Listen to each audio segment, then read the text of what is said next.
तो बात कर रहे हैं तुला लगन वाले जातकों के लिए। और फरवरी का जो महीना है, ये महीना आप कैसे प्लान कर सकते हो, इस महीने का जो गोचर है वो आपको कैसा रहेगा। यहाँ पे आपको ग्रहों की जो प्लेसमेंट नजर आ रही है, कुछ इस तरीके से ही आपका चार्ट बनेगा जब भी आप फरवरी का गोचर अपने लगन चार्ट में अप्लाई करेंगे। यहाँ हम सबसे पहले गोचरीय स्थितियों पर विचार कर लेते हैं, उसके बाद देखेंगे ये जो आपको प्लेसमेंट नजर आ रही है इनका कैसा प्रभाव आपको देखने को मिल सकता है इस मंथ में। सबसे पहले अगर गोचरीय स्थितियों की बात करें तो सूर्य की ही चर्चा करते हैं। सूर्य 13 फरवरी तक मकर राशि में रहने वाले और इसके बाद ये कुंभ राशि में प्रवेश कर जाएंगे। बुध का गोचर 3 फरवरी से कुंभ राशि में होगा और शुक्र भी कुंभ राशि में ही गोचर करने वाले हैं, लेकिन शुक्र का जो कुंभ राशि में प्रवेश है वो 6 फरवरी से होगा। मंगल का गोचर मकर राशि में होगा स्टार्टिंग में, लेकिन बाद में 23 फरवरी से ये भी कुंभ राशि में प्रवेश कर जाएंगे।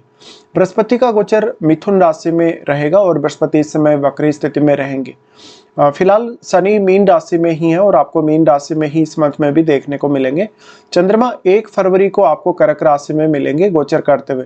इसके अलावा राहु और केतु के गोचर में फिलहाल कोई भी बदलाव नहीं है। जहां राहु कुंभ राशि में गोचर में है, फिलहाल केतु सिंह राशि में ही गोचर कर रहे हैं। तो अब हम देख लेते हैं वास्तव में जो गोचरीय प्रभाव है वो आपको कैसा देखने को मिल सकता है। देखिए, सबसे पहले स्टार्ट करते हैं लग्नेश से। लग्नेश आपके शुक्र हैं और शुक्र गोचर कर रहे हैं पंचम में, जहां वो राहु के साथ बुध के साथ होंगे। इसके अलावा हालांकि बाद में यहाँ सूर्य भी यहाँ इनको ज्वाइन करेंगे कंजक्शन के तौर पे। तो शुक्र का पंचम में आना आपके आर्थिक रूप से स्थिति के लिए काफी अच्छा है। आपको शेयर मार्केट वगैरह से काफी फायदा ऐसा शुक्र दिला सकता है। आपको शुक्र कोई अफेयर वगैरह करवा सकता है, किसी से कोई रिलेशनशिप करवा सकता है। साथ में आपके नेचुरल टैलेंट या आपकी जो क्रिएटिविटी है उसके लिए शुक्र का रिजल्ट काफी बेहतर होगा। अब आपके चार्ट में क्योंकि शुक्र 8वें घर के स्वामी है, तो 8वें घर के थ्रू भी और आपको पंचम घर के थ्रू भी काफी ज्यादा पैसा आने के चांसेस होंगे। तो आपको अपने इन-लॉज से भी काफी मदद मिल सकती है, इवन जीवन साथी से भी। लेकिन पुरुषों के केस में अगर देखा जाए तो शुक्र क्योंकि उनके लिए उनकी वाइफ के कारक ग्रह है, ऐसे में आपको अपने पार्टनर से काफी डिससेटिस्फेक्शन रह सकता है और आपका कोई अदर अफेयर या कोई ना कोई रिलेशनशिप हो सकता है। स्त्रियों के केस में ये कंजक्शन ज्यादा अच्छे से वर्क करेगा पुरुषों की तुलना में।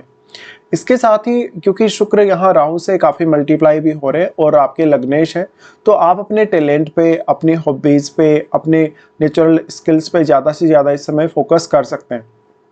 यहाँ इनका फिर जो प्रभाव होगा राहु, बुध और शुक्र और सूर्य का, वो आपके 11th हाउस पे होगा। तो इस मंथ में आर्थिक रूप से कुछ या तो आप बड़ा फैसला ले सकते हैं, कोई आर्थिक रूप से आप कोई बड़ी रिस्क भी ले सकते हैं। उसके बाद हम देखते हैं मंगल को। मंगल आपके चार्ट में अगर देखा जाए तो दूसरे घर के स्वामी और आपके 7वें घर के स्वामी हैं। मंगल फिलहाल उच्च की स्थिति में है आपके 4th हाउस में। देखिए, मंगल की जो उच्च की स्थिति है, यहाँ सूर्य भी इनके साथ रहने वाले हैं और यहाँ मंगल क्योंकि 7वें घर के भी लॉर्ड हैं और दूसरे के भी, ऐसे में आर्थिक मामलों को लेकर और घरेलू मामलों को लेकर मंगल का काफी स्ट्रॉन्ग प्रभाव रहेगा। यानी ज्यादातर जो आपको इस समय फोकस करना चाहिए, अगर आप मंगल के गोचर को देख रहे हैं, तो आपको फैमिली रिलेटेड मामलों पर और अपनी वेल्थ पर ज्यादा से ज्यादा ध्यान देना चाहिए। इस प्रकार का मंगल और सूर्य का कंजक्शन आपको कैरियर में बेहद सपोर्ट करने वाला है, स्पेशली तब जब आप किसी बहुत बड़े पद के लिए तैयारी कर रहे हैं, लाइफ में कुछ गोल आप लेके चल रहे हैं, वास्तव में किसी आप बड़े पद के लिए जा रहे हैं या कोई बहुत बड़ा कंपटीशन भी अगर आप फेस कर रहे हैं।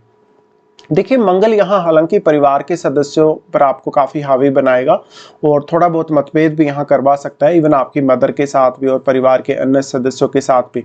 लेकिन कैरियर वाइज मंगल आपको बहुत ही ज्यादा राइज करने के लिए प्रेरित कर रहा है। मंगल आपका आत्मविश्वास बढ़ाएगा, आप में काफी उग्रता और आक्रामकता लाएगा। मंगल का अगर देखा जाए, क्योंकि वो दूसरे घर के स्वामी है, दूसरे घर के स्वामी होने की वजह से अब क्योंकि उच्च की स्थिति में मंगल आ रहे, तो आप में वाणी में और आपके ओवरऑल जो फिजिकल बॉडी उसमें काफी उग्रता देखने को मिल सकती है। तो थोड़ा सा यहाँ आपके लिए अब सेल्फ कंट्रोल भी आवश्यक है आपको। मंगल का अगर दृष्टियों के हिसाब से देखा जाएगा तो इनका प्रभाव आपके 7th हाउस पे रहेगा, जहां जीवन साथी के साथ थोड़े मतभेद सामने आ ही सकते हैं। और क्योंकि आपके अष्टमेश भी इस समय आपके राहु के साथ यहाँ कंजक्शन में होंगे, इस वजह से मैरिज पर भी आपका विशेष ध्यान होना चाहिए। मंगल का दृष्टि सूर्य के साथ ही 10th पे होगा, तो यहाँ मंगल आपको काफी ज्यादा प्रेरित कर रहे हैं कैरियर में आगे बढ़ने और किसी भी प्रकार के टारगेट को अचीव करने के लिए। हालांकि दोनों ग्रहों का जो प्रभाव है 10th हाउस पर, तो इस वजह से मान सम्मान और आपकी रेपुटेशन भी बढ़ेगी। इसके अलावा अब आप कितने ज़्यादा क्विकली प्लानिंग करते हैं अपने करियर के लिए, या कितना जल्दी आप अपना टारगेट प्राप्त करने की कोशिश करते हैं। मंगल का यहाँ आपको काफ़ी बेहद सपोर्ट है। मंगल का दृष्टि यहाँ पर आपके 11th हाउस पे भी होगा। देखिए 11th हाउस पे वो यहाँ केतु को प्रभावित कर रहे हैं, और जब जब भी या तो मंगल केतु के साथ स्थित हो, या तो फिर केतु अगर फायरी साइन में स्थित हो, या मंगल केतु के साथ कंजक्शन में भी अगर हो, तो काफ़ी ज़्यादा विस्फोटक स्थिति उत्पन्न करते हैं। इसलिए यहाँ पर आपके आर्थिक मामलों को लेकर विशेष तौर पर आपको सावधानी रखनी होगी। कोई भी प्रकार के आप रिस्क लेने जा रहे हैं तो यहाँ हालांकि आपको शुक्र काफी फेवर कर रहे हैं फिर भी, लेकिन फिर भी एक आपको ऐसी स्थिति बनानी चाहिए जहां पर आप कुछ हद तक अपने रिस्क को मैनेज कर सके या सोच समझ कर रिस्क ले सके। तो आपको आर्थिक मामलों में कुछ बहुत बड़े फैसले आप लेंगे, या तो कोई बड़े बदलाव आपको देखने को मिलेंगे। मंगल का यहाँ प्रभाव होना आपके मान सम्मान और आपके रेपुटेशन के लिए, आपके सोशल सर्कल में विस्तार के लिए भी काफी अच्छा होगा।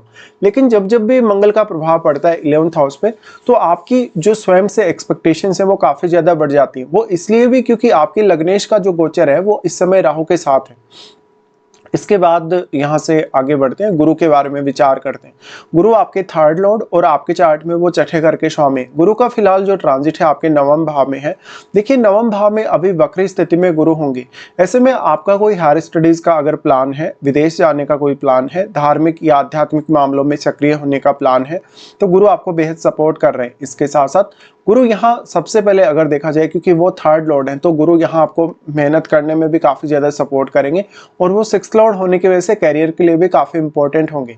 साथ में क्योंकि गुरु का यहाँ से जो एस्पेक्ट है वो आपके लगन पर भी है, तो आपका कोई भी ऐसा फैसला, जब से गुरु ने ट्रांजिट स्टार्ट किया था मिथुन राशि में, तब से लेकर अब तक कुछ भी आपने ऐसा किया जहां पर आप बीच में रुकावट देखें, या फिर बीच में आपको किसी भी तरीके का व्यवधान आया हो किसी भी काम में, ऐसे में आप उस काम पर दोबारा से प्लानिंग करके फोकस कर सकते हैं। गुरु का दृष्टि आपके 3rd हाउस पे होने से यहाँ आपके कम्युनिकेशन में आपको गुरु बेहद सपोर्ट करेंगे, और यहाँ पर इनकी दृष्टि होने से आपके भाइयों के साथ आपके रिलेशनशिप, आपके पड़ोसियों या रिश्तेदारों के साथ आपके जो रिलेशनशिप है काफी बेटर होंगे। गुरु का यहाँ से फिर प्रभाव होगा पंचम पर। देखिए वैसे तो गुरु वक्री स्थिति में है, लेकिन जब जब भी वो राहु पर अपना प्रभाव डालते हैं तो राहु के रिजल्ट और भी ज्यादा आपके फेवर में हो सकते हैं। हालांकि आप अपने चार्ट में शनि को अवश्य देखिएगा, जो आपके जन्म के समय के शनि जहां भी बैठे हैं आपके चार्ट में, और साथ में आपके पंचम भाव में भी अगर कोई भी ग्रह बैठा है तो उस ग्रह पर भी आपको विचार कर लेना चाहिए। यहाँ पे गुरु का प्रभाव होने से संतान पक्ष को लेके, अपनी एजुकेशन को लेके, अपने टैलेंट को लेके किसी भी प्रकार की आपकी कोई भी चिंता है तो वो आपकी दूर होगी। इसके बाद हम यहाँ देखते हैं शनि को। शनि 4th लॉर्ड और आपके 5th लॉर्ड है। शनि फिलहाल 6th में ट्रांजिट कर रहे हैं।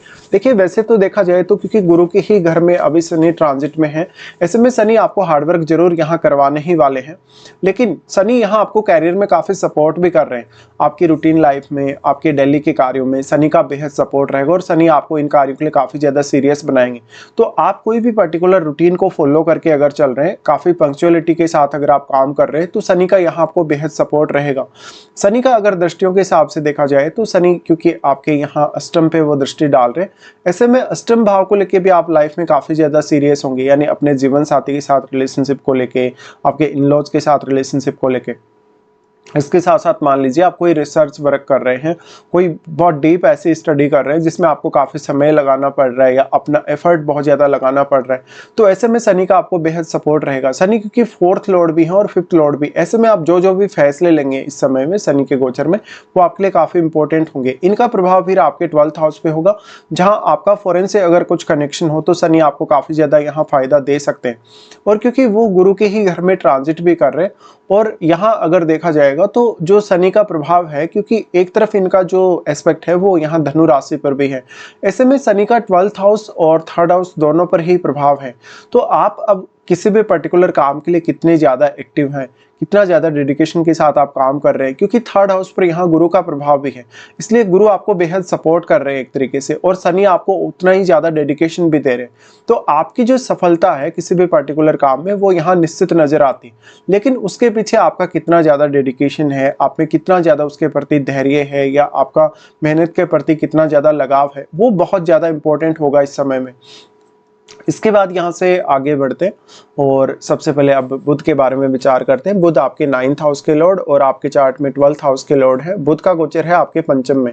देखिए राहु के साथ बुध कंजक्शन में होंगे तो यहाँ बुध काफ़ी अच्छे से वर्क करेंगे, आपको डिसीजन लेने में काफ़ी हेल्प करेंगे, आपकी क्रिएटिविटी के लिए काफ़ी मदद करेंगे, साथ में आपकी फाइनेंशियल कंडीशन को भी बुध काफ़ी इंप्रूव करेगा और आपको काफ़ी टैलेंटेड बनाएगा। और ये क्योंकि आपके लग्नेश के साथ भी कंजक्शन में है तो बुध का यहाँ 9th लॉर्ड होना कहीं ना कहीं आपको भाग्य से कुछ सपोर्ट दिलाता है आर्थिक मामलों में विशेष तौर पे। लेकिन आप अपने रिश्तों को लेके, जैसे कि अपनी संतान के साथ रिश्तों को लेके, अपने जीवन साथी के साथ रिश्तों को लेके थोड़ी यहाँ सावधानी जरूर बरतें।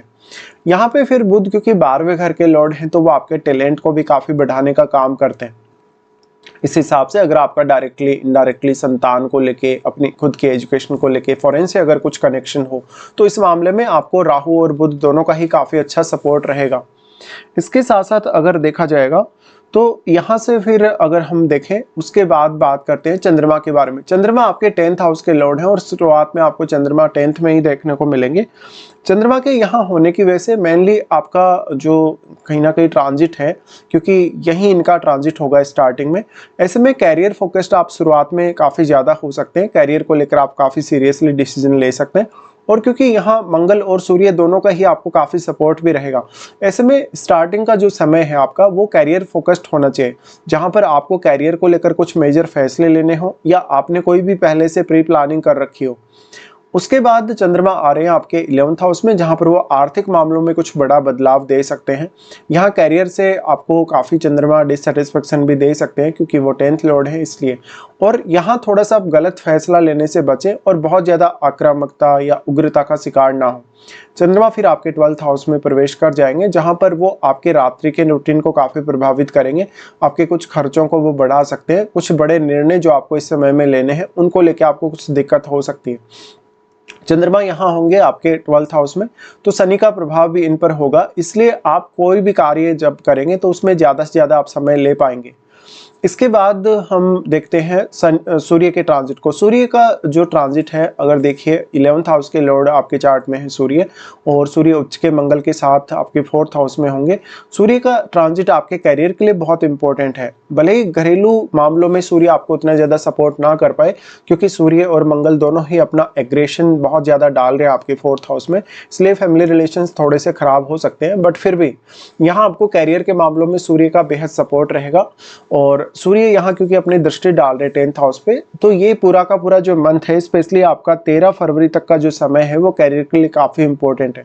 अगर आपको इस समय तक कोई भी कैरियर के लिए बड़ी प्लानिंग करनी है, कैरियर में आपको किसी भी तरीके से अगर आगे बढ़ना है, कुछ बहुत बड़ी अचीवमेंट के लिए अगर आप कैरियर में आगे जा रहे हैं, तो इस मामले में आपको काफ़ी सपोर्ट दिखेगा सूर्य और मंगल दोनों का ही। फिर यहाँ से सूर्य अपना राशि परिवर्तन कर लेंगे और पंचम भाव में आ जाएंगे। देखिए पंचम भाव में सूर्य का आना आपकी एक्सपेक्टेशन को काफ़ी हाई करेगा, क्योंकि एक तरफ यहाँ राहु भी साथ हैं, बुध और शुक्र भी साथ हैं, दूसरी तरफ क्योंकि सूर्य 11th हाउस के ही लॉर्ड है। ऐसे में आप कोई भी प्रकार से जल्दबाजी ना दिखाएं अपने निर्णयों को लेकर और बहुत ज़्यादा लालची ना बने। यहाँ पर संतान के साथ और आपके जीवन साथी के साथ थोड़े रिलेशनशिप खराब होने के चांसेस रहेंगे। इसके बाद अब आगे बढ़ जाते हैं और देखते हैं कौन कौन से आपके लिए इस मंथ में अच्छे दिन है, कौन कौन से आपके लिए कुछ खराब दिन भी आने वाले हैं। वैसे यहाँ राहु के लिए ये जो ट्रांजिट है, क्योंकि 2 या 3 ग्रह आप मान सकते हैं, बुध शुक्र के साथ साथ सूर्य भी, क्योंकि इनके साथ कंजक्शन में रहेंगे। वैसे राहु ज़्यादातर अभी तक अकेले ही थे, लेकिन अब इनके साथ कंजक्शन बनेगा, तो स्पेशली ये कंजक्शन आपको काफ़ी सपोर्टिव रह सकता है। वैसे इस कंजक्शन का आपको कोई विशेष नुकसान नहीं होगा, सिर्फ और सिर्फ आपकी मैरिड लाइफ पे थोड़ा सा ज़्यादा ध्यान आपको देना होगा। और वो लोग जो इस समय में अगर मैरिज करेगा कोई भी पर्सन, तो उनको भी यहाँ ज्यादा ध्यान देना होगा।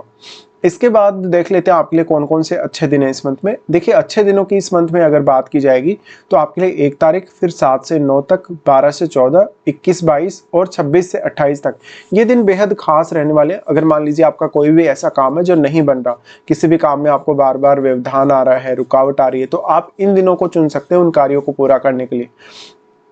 इसके बाद देख लेते हैं कौन कौन से आपके लिए कुछ खराब दिन भी आने वाले हैं। देखिए चंद्रमा का गोचर जब मीन राशि में होगा तो 19 और 20 को ये स्थिति बनेगी। इस दौरान आपको बेसिकली जो प्रॉब्लम होगी रूटीन लाइफ को लेके होगी।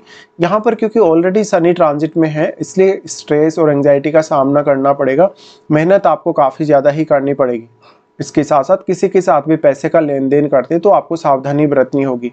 चंद्रमा का गोचर यहाँ फिर वृषभ में होगा 23 से 25 तक। देखिए वृषभ वाला जो गोचर होगा चंद्रमा का, निश्चित तौर पे यहाँ आपको आर्थिक लाभ के चांसेस बहुत ज्यादा होंगे। कैरियर में क्विकली कुछ चेंजेस आने के भी चांसेस होंगे, लेकिन मानसिक तौर पे हो सकता है आपके ऊपर बहुत ज्यादा स्ट्रेस हो, आप बहुत ज्यादा एंग्जाइटी में हो।